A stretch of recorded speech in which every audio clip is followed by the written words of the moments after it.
So, I've been in this for a while. I've seen this community from its start, and I get the feeling at this point that I'll be here until it ends. There was a panel yesterday, and Tommy Andreasen took to Twitter to clear some stuff up about it. Ninjago falls into an interesting category for me. The community is one that I have seen grow over the years. I have unique personal investment in this whole thing, but I don't think I will ever feel for another franchise again. The reason for this: youthful naivety, bias, or a suppressed sense of self that I draw from the franchise. Being in this situation, talking to people who share these ideals and those who do not has allowed me to change and interpret not only this community but the entirety of internet culture basically as a whole, throughout its many differing personal routes of conversation. And throughout all of this, I've quite frankly watched as the Ninjago fanbase adapted itself around the rest of the internet. Believe it or not, I remember a time when this idea of a Ninjago community was vastly different. But if you were to time travel back to before 2017, roughly, it would be as if you had stepped through to an entirely separate universe. Now, obviously things have changed, though to the extent of which everything has evolved, I don't think people are truly appreciating. I suppose this all kicked off back in early 2018, with the Ninjago redesigns making their way into the show. We had disagreements on this scale prior to this, but I don't think it was ever this venomous. I'm going to be entirely blunt here. That situation had no real good guys. It was a raw, emotional, and endless argument over honestly arbitrary standards that didn't have any definitive merit over each other. I'm not acting as if I was somehow free from this, by the way. It was a mess. Everyone handled it poorly. From little Jimmy, the Ninjago fan with 7 followers on Twitter and a low-resolution picture of Kai as his profile picture, to the Hagemans themselves. No shade to anyone, it was just nuts. I think that this was the first true display of what was to come, and honestly, as time has gone on, people have mellowed out on it. This will always happen, though there will be always a sore spot in that discussion. Now, skipping forward a bit, the release of the first 8 episodes of Season 11, and the community was once again ripped apart. The point of this being the fact of the split, not the content. People didn't like the animation, people did like it, people didn't like the plot, people did blah blah blah blah blah. Then, the other day, leaked set information. To be fair, this could be a really cool concept. For as many issues I think people are justifiably allowed to have on literally everything about Ninjago, if there was one thing I will always vouch for consistently, is that their ideas and concepts are top tier. Though, when a set is literally called Gamers Market, I don't know what anyone was logically expecting to happen. And then, finally, Ninjago anime. We're here. Okay, this is what I need to address as the relevance of this entire video is subject around this reveal.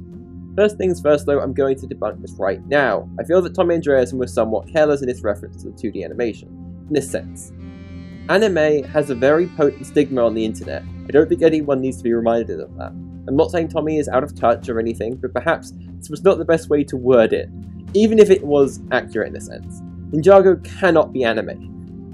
Short of them outsourcing or selling the rights to a Japanese animation studio for their audience with full autonomy, it will never become that.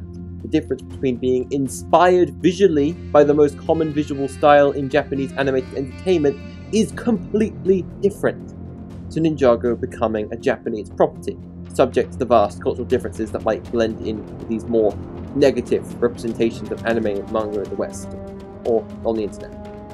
Remember, just because a subgenre of animation or film uses tropes or cliches a lot, be it cinematic or narrative, doesn't outlaw anyone else from using them.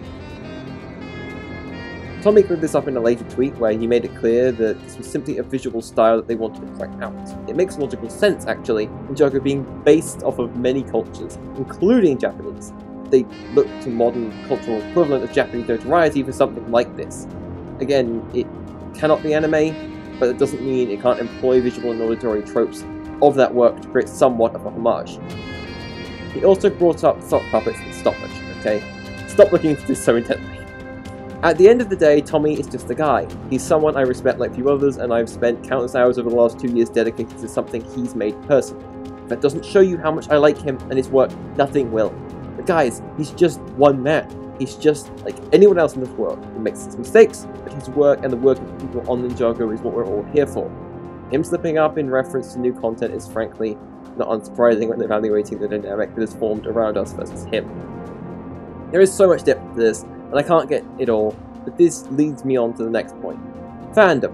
I, in the modern day, despise the concept of blind fandom, exampled quite specifically in this case with the writings of Theodore Adorno. My issues are displayed like no other. Theodore theorizes that our age of online media consumption, a precedent for individualized and personal attachment to these products, have become normalized as a building block of one's personality.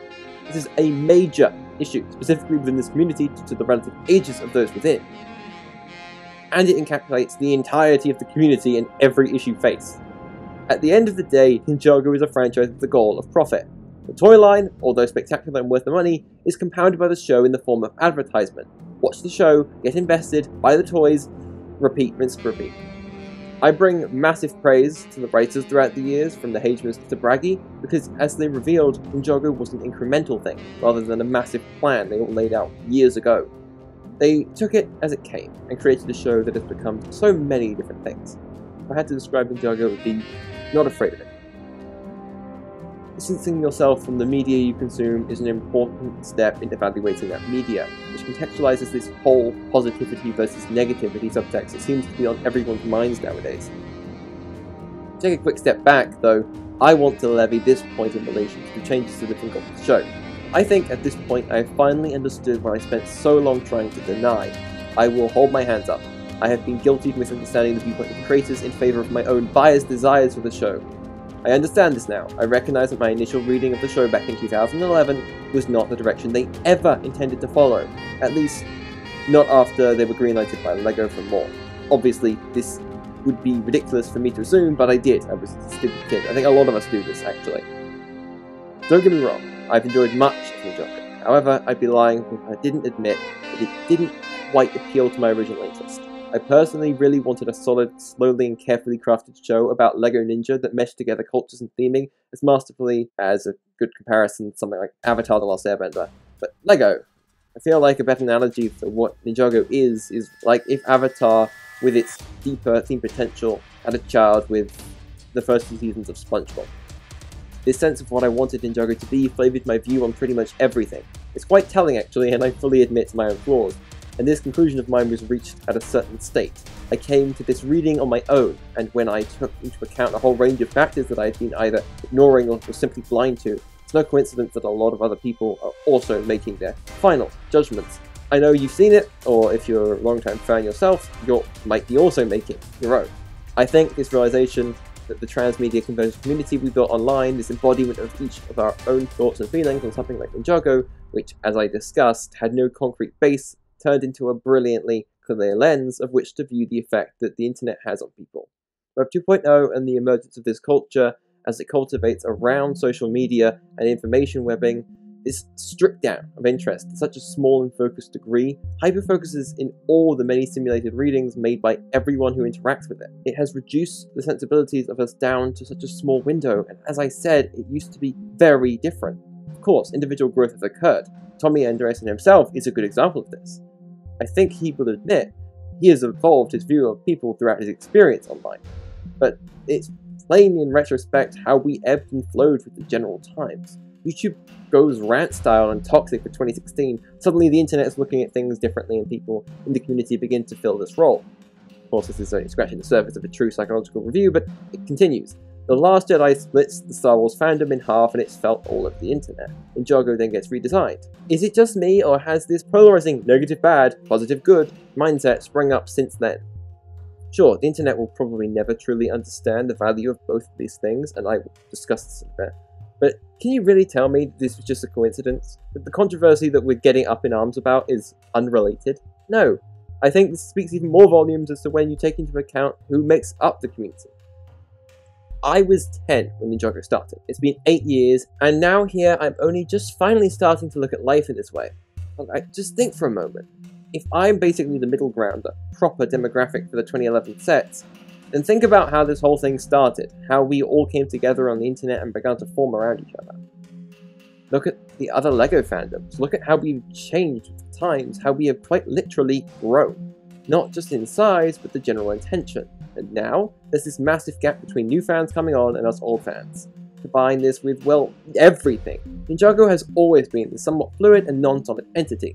Its story has been moulded to fit the writers rather than laid down in advance. That personal anecdote from before is unique to me, in the specifics, but probably not in the broad sense. My guess is that change is hard, especially as you get older. You start to look at things in a much more concrete way depending on your viewpoint. And in this crucible of internet discussion, the community has visually adapted itself around this growing split. It's formed a new baseline. To be clear, though, this isn't the only cause. I mean, just look at how the writers and voice actors took to online presence. They knew we were young, so justly we were treated as such. Now people are getting older and they're starting to look at things in a new light. They have perceptions, they make conclusions, none of which can be truly rebutted, as each is subjective. And then you look at these idols, these people who work on the show, and suddenly you have to make a distinction. Some people go overly positive, others go overly negative, and then even more fall somewhere in the middle, which is where I see most people, which in turn raises the whole discussion about what is fair criticism and what is hate, what is passive enjoyment versus blind and foolish anti-consumer brainwashing. I could go on for days, I bet. I haven't even truly established the nuance of all of this. Sure, a reference to media theorist. Whew, so special. But seriously, this whole thing, to me, at least, it's like some massive case study almost. It's truly interesting to consider this stuff. Ninjago is changing. It's always changed. It's never been truly static. The fanbase is now accepting this as in its actuality. Anime? Ninjago? No, just something new. There really isn't that much difference between the jump from feudal 2011 Japan style to steampunk 2012. It's not even a false equivalence. The visual altercation versus a legitimate narrative jump. They might sound unrelated, but truthfully, it just perfectly sums up how the creators view their creation. Their Ninjago. If you find one of these acceptable but the other not, that's kinda hypocritical. I'm not saying you have to like it, but the concept, the idea of this fluidity, is not innately an abhorrent perversion of Ninjago's identity. At least, not yet. Perhaps that's a bit of a stretch, though, as it is something I personally believe. That was a long monologue. If you've made it through this entire video, thank you. I hope you've been able to glean some information out of this, as opposed to take one subjective extreme reaction to something I've said that places you firmly in one of the groups I outlined somewhat here. I hope that isn't an unexpected outcome. I hope not to have to make anything like this again. I'm not against it, but this was somewhat painted in a less neutral light than I'd have wanted in the future. If you're interested in more observations I've had, I can certainly try some more of this stuff eventually. These kind of essay videos are new to me. I'm going to try my best. I just kind of just want to animate though.